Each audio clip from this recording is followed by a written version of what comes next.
Herkese salamlar. Sualım rubrikasındayıq. Bugün sadəcə bir məktubu təhlil edəcəm, amma yetərincə geniş danışdığım üçün, ona görə danışacağım üçün bir məktub seçdim. Printerimdə rəng bitib, ona görə kompüterdən oxuyacağım bugün. Gəlin başlayaq. Salam Aygün xanım. Çox böyük həyəcanla yazıram sizə. Təşəkkürlər belə bir fürsət yaratdığınız üçün. Hal-hazırda izlədiyim bir Reels sizə yazmağa təşviq etdi məni. Bir münasibət coachu deyir. Kişi çox şəfqət gördüyü zaman aldadır. Həmin qadını anası yerinə qoyur və başqa birini başqa həyəcan arxasına düşür. Kişilər qadına vasopressin hormonu ilə bağlanırmış. Ona görə də stres yaşatmaq lazım imiş. Belə ümumiləşdirilmiş fikirlər nə dərəcədə doğrudur? Digər bir situasiyanda paylaşmaq istəyirəm. Bunu sosial mediada çox görürəm. Gözəl bir video çəkib, öz həyatından gözəl bir an və açıqlama belə bir cümlə. Layiq olan hər kəsə qismət olsun və ya hər kəs ürəyinin çörəyini yeyər və ya Allah hər kəsə ürəyinə görə verir falan filan. Bu cümlələr məndə qıcıq yaradır, düzü. Əsas da birinci cümlə layiq olmaq məsələsi. İstəyirəm onlara yazım ki, bax sən kimsən? Peyğəmbər zatsan kiməsə nəsə layiq görürsən ya da sabah pis şey yaşasan, onda ağlama çünki sən də buna layiq idin. Yazıb xaos çıxarmaq istəyirəm arada. Bu qədər Aygün xanım. Gəlin iki yerə bölək, zaten iki abzasdan ibarətdir. Birinci mövzuya gəlsək, harda ki, bu tipdə reelslər mənə ən azından gündə bir dənəsi göndərilir və həm bizim terapevtlər tərəfindən çəkilmiş terapiya zonasında işləyəndə və türklər, ruslar, Amerikanlar da olur daha az sayda. Harda ki, xanım yazılan kimi ümumiləşdirilmiş bir fikir ortaya qoyulur və o an məndə həmişə demək istəyirəm ki, hansı kişilər? Yəni demək kişilər ki, bu qədər hamı eynidirmi? Bütün kişilər məhz stres yaşamağı sevir. Onu da deyirəm ki, okey, bəs bütün o cütlüklər, məsəl üçün harda ki, oğlan deyir ki, ya sevdiyindən ayrılır, ya həyat yaşanadır ki, səninlə həyat başdan ayağa xaos idi. Sən gərginlik yaradırsan, səninlə mənim bir dənə rahat günüm olmayıb, sən başdan ayağa aqressiyasan, nəsən, başdan ayağa stresssən. Onda bunlara nə deməli? Məsəl üçün burada deyiblər ki, gərək stres yaradasan. Qız da oxuyur, məsəl üçün öz ağlını işlədə bilmir. Başa düşmür onun və onun özünə nə lazımdır, ailəsi üçün nə istəyir. Onun qarşındakı olan bu insan, bütün kişilər yox, onun məhz sevdiyi insan necə bir tipidir. O gedir bu toksikaya uyğun, bu məsləhətə uyğun gedir davranışlar edir və əlbəttə ki, böyük gərginlik problem yaradır. Hətta ayrılmaya belə doğru gələ bilər. Bilirsiniz, bu tipik bəs nə edim məsələsinə gətirə çıxardır bizi. Ya da belə, məsəl üçün, kurslar olur da, ya da webinarlar. Aqressiv insanlara necə cavab verim? Hansı aqressiv insanlara? Bütün aqressiv insanlar eynidirmi? Eyni aqressiv insan səhərdən axşama kimi eyni tipdə aqressiyalı olurmu? Hər gün eyni tipdə aqressiyalı olurmu? Ayından, günündən, faktorlardan asılı deyilmi? Yəni, burada insanın fərdiliyi, adi bir saatın ərzində belə dəyişkənlik faktorları hamısı unudulur. Elə bir ki, ümumiləşdirib bir texnika satmağa çalışır və bunu deyən insanlar adətən çox belə böyük əminliklə deyir.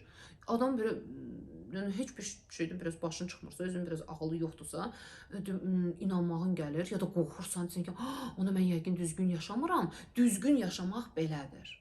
Baxın, əgər biz istəyiriksə, düzgün necədir, bunu necə edim, onu necə edim, əgər bundan biz qurtulmaq istəyiriksə, azad yaşamaq istəyiriksə, fərdi seçimlər edərək yaşamaq istəyiriksə, biz mütləq özümüzün daxili proseslərini anlamalıyıq. Çünki özümüzünkilərini anlamaya başlasaq, həm sevdiyimiz insanları anlayacaq, ümumiyyətlə insanlarla nə baş verir deyə anlayacaq və onlara fərdi yanaşa biləcəyik. Başa düşəcək ki, okey, məsələn, bacım bu tipdir, qardaşım bu tipdir, ərim bu tipdir, uşağım bu tipdir. 3 uşağım varsa, 3-ü də fərqlidir. Buna belə yanaşa bilirəmsə, buna belə yanaşa bilmirəm. Mənim klientlərim, nə qədər klientim var, hər birinə çox fərqli yanaşıram. Mənə absurd bir fikir gəlir ki, mən təsəvvür edə bilmirəm ki, mən hansısa bir şablon üzərindən bütün klientlərimlə işləyə bilərəm. Bu o deməkdir ki, mən o klientin fərdiliyini nəzərə almıram və bu deməkdir ki, o klient mənə necə qayıtmaq istəməyəcək. Çünki o bir yerlərdə hiss edəcək ki, mən sanki əzbərlənmiş bir cümlələri deyirəm.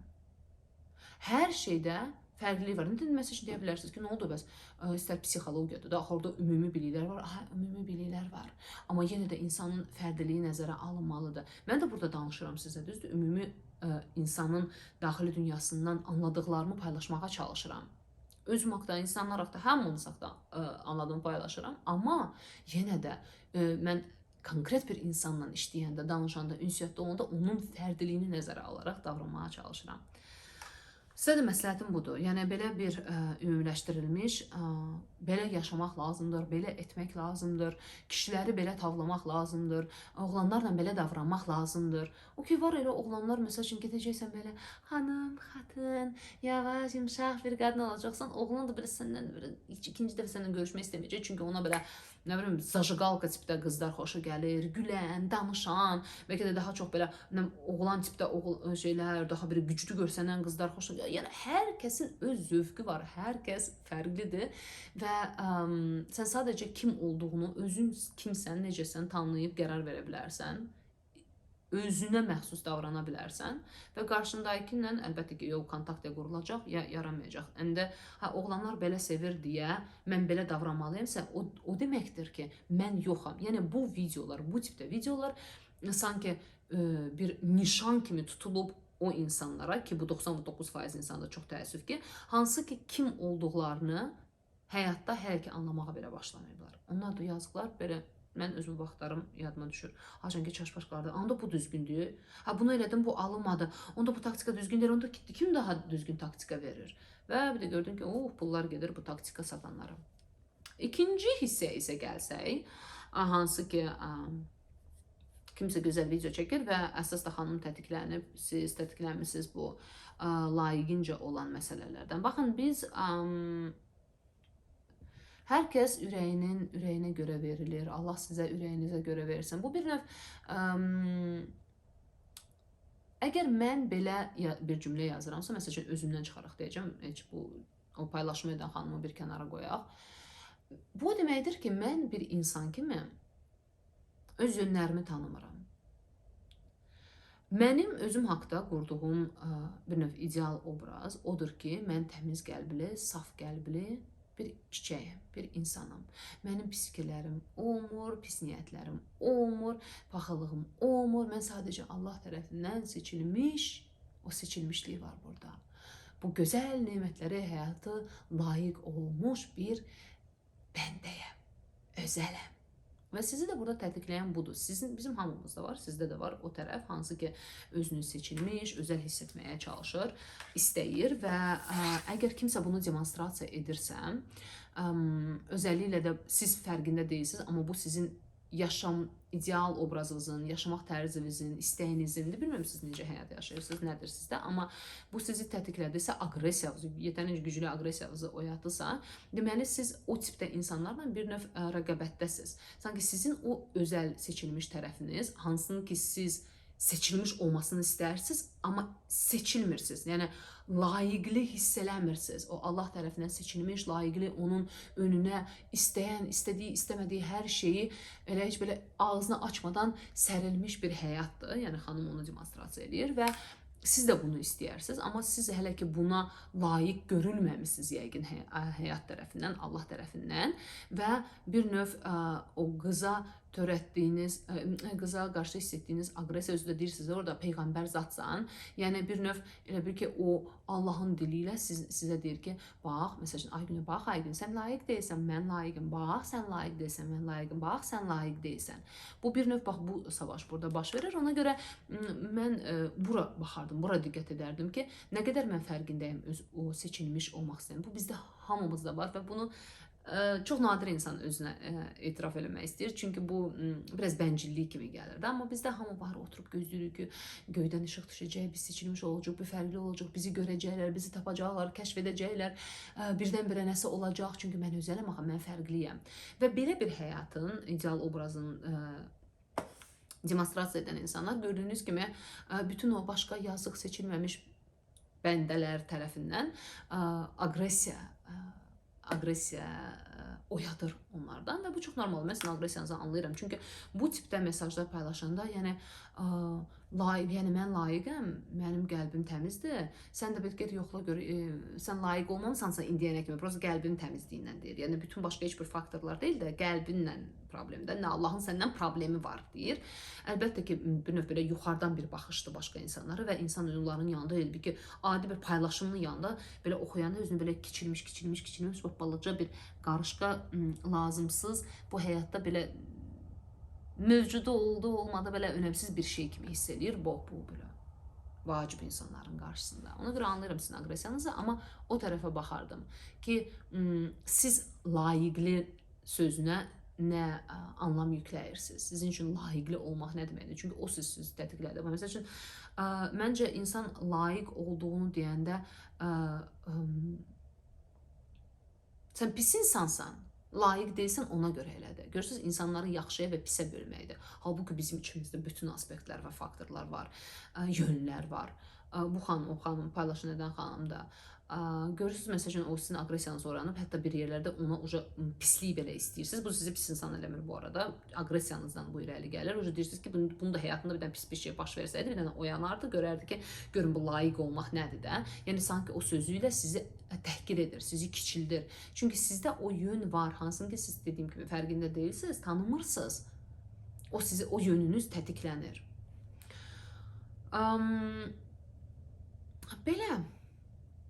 Əslində, insan layiq olduğunu deyil də, nə qədər özünün daxili dünyasından və özünü tanıyıb və fərqində olmağından asılıdır həyatın keyfiyyəti. Məsələn, mən 15 il bundan qabaq valla eyni ay günü idim, eyni qəlblə, eyni şeylə, indi də eyniyəm, amma indiki həyat keyfiyyəti mənə həqiqi o keyfiyyəti deyirəm, keyfiyyət də mənim üçün münasibətlərdir ilk növbədə. Ən yaxın insanlarımla. O qədər fərqlidir ki. Çünki sadəcə olaraq mənim özümü tanımaq və fərqindəlik səviyyəm dəyişib. Çox dərinləşib. Hissiyatım dəyişib. Çünki uzun müddət davamlı işləyirəm özümlə. Amma insan olaraq eyni insanam. Yəni indi çox belə saf birisinə çevrilməmişəm. Qəlbim də belə pak yuyulub təmizlənməyib. Yəni adi normal bir insanam hər kəs kimi. Hər cür fikir keçir beynimdən. Və bu onunla bağlı olan bir şey deyil. Sadəcə olaraq indi mən daha çox şeyi anlayıram, görürəm, müşahidə edirəm, özüm haqda bilirəm, qəbul edirəm və o mənə kömək edir daha keyfiyyətli, daha gözəl, daha dərin və mənalı həyatı yaşamaq. Və həmişə yazıram da Instagramda, bilirsiniz. Bizim canavar tərəfimiz ilk gələcək. Bizim hamımızın içimizdən o mən üstünəm, özələm, dominant olmaq, başqalarının üstündə o canavarcasına dominant olmaq istəyi var və xanım da bir növ bunu yaşayır. Mən layiqəm, mən seçilmişəm, siz də aşağıdasınız orada. O dominantlığı yaşayıb, hiss etmək, seçib seçməmək,